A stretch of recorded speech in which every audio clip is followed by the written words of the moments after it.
Hello guys, welcome to के star signs. तो guys, पिछले पार्ट में हमने ये देखा था कि कैसे ताह्युन और जोंगकुक के बीच में फास्ट किस हो जाता है और उसके बाद ताह्युन कैसे रिएक्ट करता है।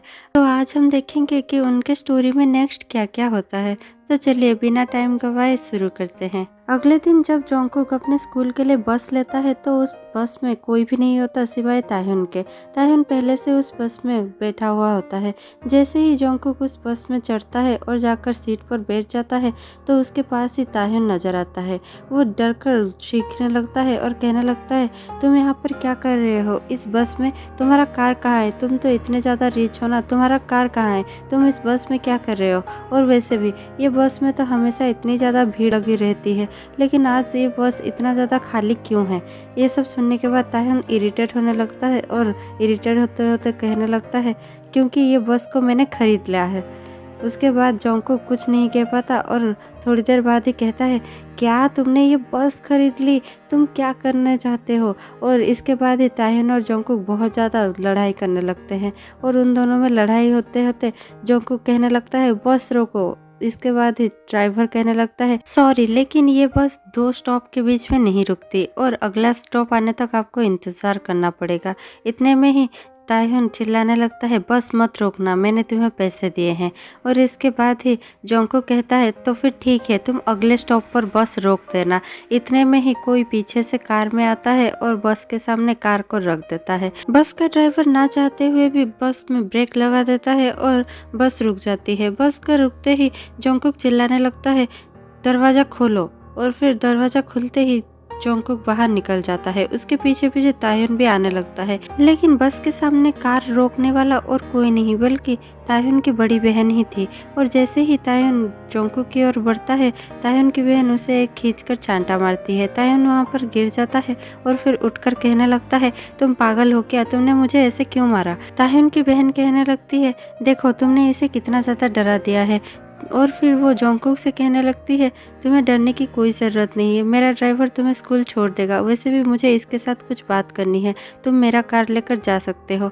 इसके बाद ही जोंगकुक मना करता है, लेकिन ताह्युन की बहन बहुत ज़्यादा इंसिस्ट करती है और कहने लगती है, तुम जा सकते हो, तुम्हें इससे डरने की कोई ज़रूरत नहीं है। और ये कहकर जोंगकुक को अपने कार में बिठा देती है और ड्राइवर को उसे स्कूल छोड़ने के लिए कह देती है। जैसे ही जोंगकुक कार में चला जाता है, ताह्युन और उसकी बहन उस बस में बैठकर बात कर रहे होते हैं और ताह्युन की बहन कह रही होती है, तुम्हें अब ये बचपना छोड़ना होगा ताह्युन, क्योंकि मॉम अपना बिजनेस बहुत ज़्यादा एक्स्टेब्लिश कर रही है और हम लोगों को अभी मैच्योर होना ही होगा, क्योंकि अगर तुम ऐसे ही करते रहे तो मॉम कभी भी तुम्हें एक्सेप्ट नहीं करेगी। और ताह्युन बहुत ज़्यादा ही टेंशन में आ जाता है। स्कूल में जब आर्यन और जोंगकुक बात कर रहे होते हैं तो जोंगकुक को पता चलता है कि आर्यन अपने भाई जेहोप को बहुत ज़्यादा सपोर्ट करना चाहता है, लेकिन आर्यन के पेरेंट्स नहीं चाहते कि जेहोप मॉडलिंग करे, इसीलिए वो कभी भी परमिशन नहीं देंगे जेहोप को मॉडलिंग के लिए। लेकिन आर्यन उसे बहुत ज़्यादा सपोर्ट करना चाहता है। अपने पेरेंट्स के डर से आर्यन उसे सपोर्ट नहीं कर पाता। पर ये सब सुनने के बाद जोंगकुक आर्यन को समझाता है और कहने लगता है, ये तुम्हारे भाई की ज़िंदगी का सवाल है, तुम्हें उसे सपोर्ट करना ही चाहिए। जो उसको उसकी ज़िंदगी में खुशी ला सकता है, तुम्हें उसे उसी चीज़ के लिए सपोर्ट करना चाहिए। और अगर वो जा रहा है तो तुम्हें भी उसके साथ ही जाना चाहिए, तुम्हें उसके साथ न्यूयॉर्क ज़रूर जाना चाहिए। ये सुनने के बाद आर्यन कुछ भी नहीं कहता और चुप हो जाता है। जोंगकुक को लगता है कि आर्यन को शायद इतना ज़्यादा कहना नहीं चाहिए था, इसीलिए जोंगकुक भी चुप हो जाता है और कहता है, मुझे कुछ काम है। और ये कहकर वो आर्यन के पास से चला जाता है। जैसे ही जोंगकुक वहां से जाकर अपने दोस्त शिंजू के साथ कैंटीन में बैठकर खा ही रहा होता है कि तभी जोंगकुक को ताह्युन की आवाज़ सुनाई देती है। जोंगकुक को समझ में नहीं आता कि ताह्युन की आवाज़ आ कहाँ से रही है। ताह्युन कह रहा होता है, जोंगकुक तुम क्या सुन रहे हो? ये सुनने के बाद जोंगकुक और भी ज़्यादा हैरान हो जाता है और तुरंत टीवी की ओर देखता है तो वो देखता है कि न्यूज़ में ताह्युन आ रहा है और वो जोंगकुक का नाम सबके सामने कह रहा है। जोंगकुक गौर से देखता है कि ताह्युन क्या कहना चाहता है। ताह्युन टीवी में कह रहा होता है, जोंगकुक तुम कल दोपहर 1 बजे सियोल टावर के पास आ रहे हो और ये मेरा ऑर्डर है तुमको, मैं तुम्हें रिक्वेस्ट नहीं कर रहा हूँ। और इसके बाद ही ताहिन ओह कट कट कहने लगता है और उस चैनल का न्यूज़ चेंज हो जाता है। उसके बाद ही जोंगकुक को समझ में नहीं आता कि अभी क्या हुआ। शिंजू कहने लगता है क्या ताहिन ने अभी अभी तुम्हें प्रपोज किया है और वो तुम्हें डेट पर बुलाना चाहता है? क्या ये एक डेट का बुलावा था? इसके बाद ही जोंगकुक कहने लगता है भूल जाओ, ऐसा कुछ भी नहीं है। ताहिन मुझे डेट के लिए क्यों बुलाएगा, और वैसे भी मुझे लगता है वो मुझे बुली करने के नए नए बहाने ढूंढ रहा है, लेकिन मैं वहाँ पर नहीं जाऊँगा। ये कहने के बाद ही जोंगकुक बहुत ज़्यादा गुस्से में आ जाता है और वहाँ से निकलकर क्लास में चला जाता है। अगले दिन छुट्टी होता है, इसलिए जोंगकुक बहुत ज़्यादा फ्री होता है, लेकिन वो ताहिन के पास जाना नहीं चाहता डेट पर, इसलिए वो अपने दोस्त सुगा को बुलाता है और उसके साथ ढेर सारी शॉपिंग करने लगता है और खाना खाने लगता है।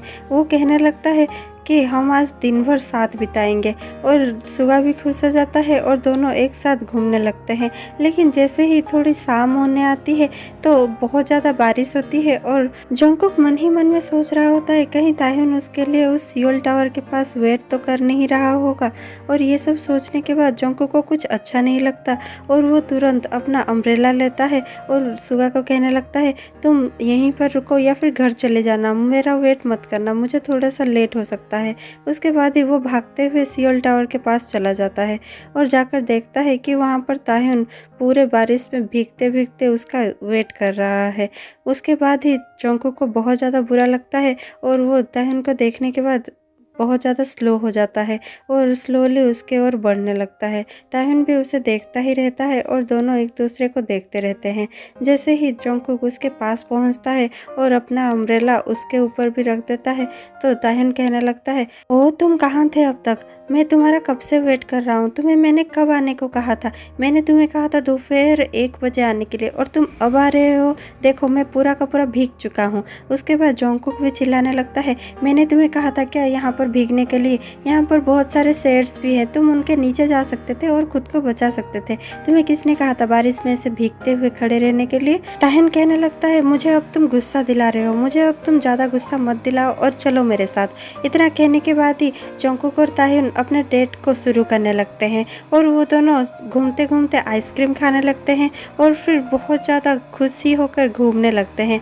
वो लोग एक अम्यूज़मेंट पार्क में भी जाते हैं और ढेर सारी मस्तियाँ करते हैं। उसके बाद एक बड़ा सा टेडी बियर होता है जो फ्लायर दे रहा होता है। जोंगकुक को वो बाहें फैलाकर हक करने के लिए पूछता है तो जोंगकुक भी खुश होकर उसे हक करने जाता है, लेकिन उसी बीच ताहिन उन दोनों के बीच में आ जाता है और कहने लगता है तुम्हें हक करना है ना तो मुझे करो हक, इसे करने की कोई ज़रूरत नहीं है, इतने बदतमीज़ टेडी बियर हो तुम, कहकर टेडी बियर के सर में मारने लगता है और उतने में ही जोंगकुक ताहिन को खींचकर वहाँ से ले जाता है और कहने लगता है टेडी बियर को कौन मारता है हाँ। इतना कहने के बाद ही ताहिन कहने लगता है दिखाओ वो फ्लायर में क्या लिखा है, और वो खींचकर जोंगकुक के हाथ से वो फ्लायर ले जाता है और उसमें देखता है कि वहाँ पर बहुत अच्छे अच्छे अम्यूज़मेंट पार्क के राइड्स का नाम लिखा था। तो जोंगकुक कहता है दो मुझे चूज़ करने दो कि हम किस राइड पर जाएंगे। फिर जोंगकुक चूज़ करता है एक फेरी व्हील का, और फेरी व्हील का नाम सुनते ही ताहिन को डर लगने लगता है। तो जोंगकुक उसे चिढ़ाते हुए कहने लगता है हाँ मुझे पता है कि तुम यहाँ पर जा नहीं सकते क्योंकि बच्चे फेरी व्हील से तो डरते ही हैं। उसके बाद ही ताहिन कहने लगता है मैं किसी चीज़ से नहीं डरता, और वो दोनों जैसे ही फेरी व्हील में बैठते हैं और ऊपर जाने लगते हैं ताहिन बहुत ज़्यादा घबराने लगता है और ज़ोर ज़ोर से चिल्लाने लगता है इसे यहीं पर रुको, इसे यहीं पर रुको। इसके बाद ही फेरी व्हील रुक जाता है और वो दोनों नीचे उतर आते हैं। ताहिन उल्टी करने लगता है और कहने लगता है ये सब तुम्हारे वजह से हुआ। इसके बाद जोंगकुक को भी थोड़ा सा गिल्ट महसूस होने लगता है और वो कहने लगता है सॉरी मैं तो बस तुम्हें टीज कर रहा था, लेकिन मुझे नहीं पता था कि तुम्हारा हालत इतना ज़्यादा बुरा हो जाएगा। इसके बाद ही वो दोनों थोड़ी देर और भागने लगते हैं और उसके बाद ताहिन कहने लगता है मुझे बहुत ज़्यादा भूख लगी है, मुझे तुम्हें खाना खिलाना होगा क्योंकि तुम्हारी वजह से ही मेरी ये हालत हुई है। वो लोग एक रेस्टोरेंट में जाने ही वाले होते हैं कि बाहर रेस्टोरेंट का मेनू देखते हैं और जोंगकुक कहने लगता है ये बहुत ज़्यादा महंगा है और मैं इसे अफोर्ड नहीं कर सकता। ये कहकर ताहिन को वो खींचकर एक रूम के अंदर ले जाता है जो किसी बिल्डिंग के छत पर जा रहा होता है। ताहिन कहने लगता है लेकिन मुझे बहुत ज़्यादा भूख लग रही है और मैं तो जा रहा हूँ खाने। ये कहकर जब ताह्युन उस रूम का दरवाज़ा खोलने लगता है तो वो रूम का दरवाज़ा बाहर से लॉक हो चुका होता है और वो दोनों उस रूम में बंद हो जाते हैं और जाने का कोई भी रास्ता नहीं होता।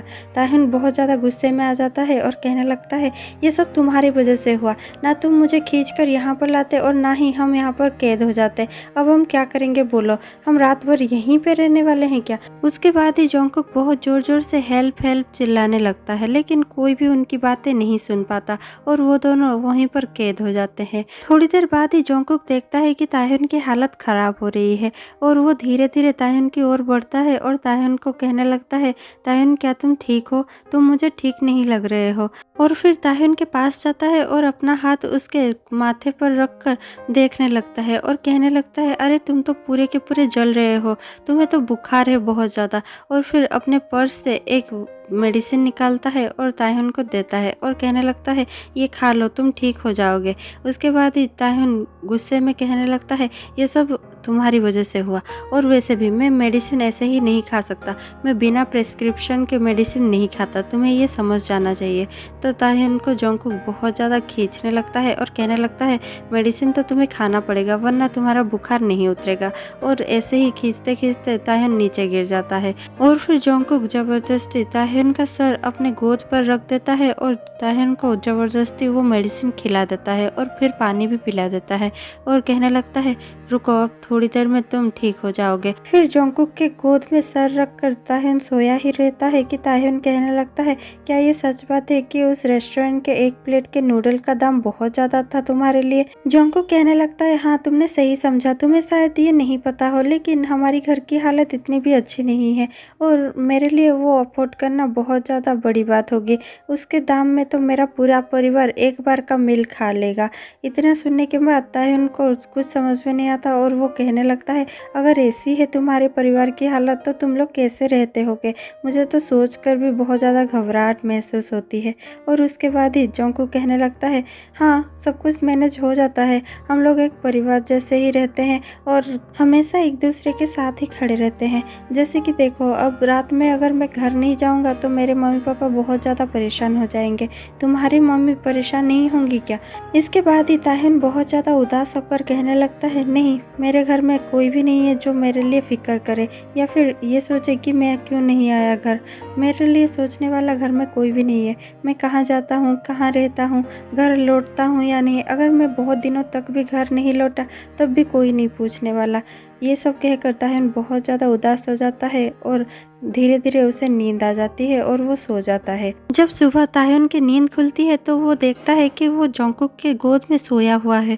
वो तुरंत उठकर बैठ जाता है और देखने लगता है क्या ये सचमुच जोंगकुक ही है और फिर जोंगकुक के गालों में टच करने लगता है। जोंगकुक भी अचानक अपना आँख खोल देता है और देखता है कि ताह्युन उठ चुका है और ताह्युन को पूछने लगता है, क्या तुम उठ चुके हो, क्या तुम्हारा बुखार उतर चुका है? इतने में ही उस रूम को कोई आकर बाहर से खोल देता है और ताह्युन और जोंगकुक चौंक जाते हैं और वो लोग कहने लगते हैं, अरे तुम दोनों यहाँ पर क्या कर रहे हो? उसके बाद ही जोंगकुक ताह्युन का हाथ पकड़ता है और कहने लगता है, भागो यहाँ से, और फिर दोनों वहाँ से भाग जाते हैं। उस दिन शाम को ही जेहोब अपने ड्रीम्स को पूरा करने के लिए न्यूयॉर्क के लिए निकल जाता है और उसे छोड़ने के लिए जिमिन, जिन, ताह्युन सभी के सभी एयरपोर्ट गए होते हैं और उसके पीछे पीछे जोंगकुक भी पहुंच जाता है और जोंगकुक को होबी देखकर बहुत ज़्यादा खुश हो जाता है और कहने लगता है, अरे लिटिल प्रिंस तुम भी आ गए। और फिर सब कोई बहुत ज़्यादा उदास होने लगते हैं, लेकिन जोंगकुक पूछने लगता है, क्या आर्यन नहीं आया है अभी तक? तो जेहोब कहने लगता है, नहीं शायद वो नहीं आएगा, मेरे पेरेंट्स शायद नहीं मानेंगे मेरे ड्रीम्स के लिए, इसीलिए आर्यन भी शायद मेरे पेरेंट्स का ही सपोर्ट ले रहा है और मेरे अगेंस्ट खड़ा हो चुका है, इसीलिए शायद वो नहीं आएगा, मुझे अकेला ही जाना पड़ेगा और मैं जा रहा हूँ, तुम लोग अपना ख्याल रखना। ये कहकर होबी वहाँ से चला जाता है। जैसे ही सब लोग जेहोब को गुड बाय कहकर वहाँ से लौट ही रहे होते हैं कि वहाँ पर आर्यन आ जाता है। जोंगकुक आर्यन को देखकर बहुत ज़्यादा खुश हो जाता है, लेकिन पूछने लगता है, तुमने बहुत ज़्यादा देर कर दी, जेहोब का तो फ्लाइट निकल भी चुका है। तो इसके बाद ही आर्यन कहने लगता है, कोई बात नहीं, मैं दूसरे फ्लाइट से जाने वाला हूँ, लेकिन मैं अपने भाई को सपोर्ट करूँगा। थैंक्स मुझे मोटिवेट करने के लिए और मुझे इतना स्ट्रेंथ देने के लिए कि मैं अपने पेरेंट्स के अगेंस्ट में जाकर अपने भाई को सपोर्ट कर सकूँ, और शायद तुम नहीं होते तो मैं ये सब नहीं कर पाता। ये सब कहकर आर्यन बहुत ज़्यादा इमोशनल हो जाता है और जोंगकुक को हग करने लगता है और फिर जोंगकुक के फोरहेड में किस करता है और कहने लगता है तुम हमेशा खुश रहना, जब अगर मैं यहाँ पर ना रहूँ फिर भी तुम खुश रहना। जैसे ही आर्यन जोंगकुक के फोरहेड पर किस करता है तो ये सब देखकर ताह्युन को बहुत ज़्यादा जेलसी महसूस होने लगती है और वो कुछ कह नहीं पाता, लेकिन वो सिर्फ इतना बड़ा बड़ा आंख कर देख ही रहा होता है। उसके बाद आर्यन जिन, जिमिन और ताह्युन को देखकर कहने लगता है तुम लोग भी खुश रहना, और जैसे ही आर्यन आगे बढ़ने लगता है पीछे से ताह्युन कहता है तुम हम लोग को छोड़कर ऐसे कैसे जा सकते हो, तुमने एक बार भी हम लोग के साथ डिस्कस नहीं किया, तुम ऐसे ही अपनी मर्जी का कैसे कर सकते हो, हम लोग को अकेला छोड़कर कैसे जा सकते हो, और वैसे भी मैंने उस दिन के लिए अभी भी तुमसे माफ़ी नहीं मांगा है। इसके बाद ही आर्यन मुड़ता है और कहने लगता है तुम्हें माफ़ी मांगने की कोई ज़रूरत भी नहीं है ताह्युन, और उसके बाद ही ताह्युन दौड़कर जाता है और आर्यन के गले लग जाता है। दोनों ही गले लगते हैं और फिर जिन और जिमिन भी जाकर ग्रुप हग करने लगते हैं।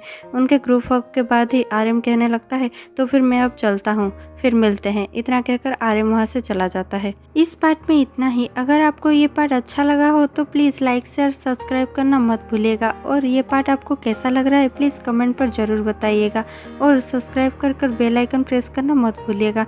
मैं आपसे मिलती हूँ फिर एक एक्साइटिंग पार्ट के साथ। तब तक के लिए देखते रहिए हमारा चैनल, और bye bye. Thanks for watching.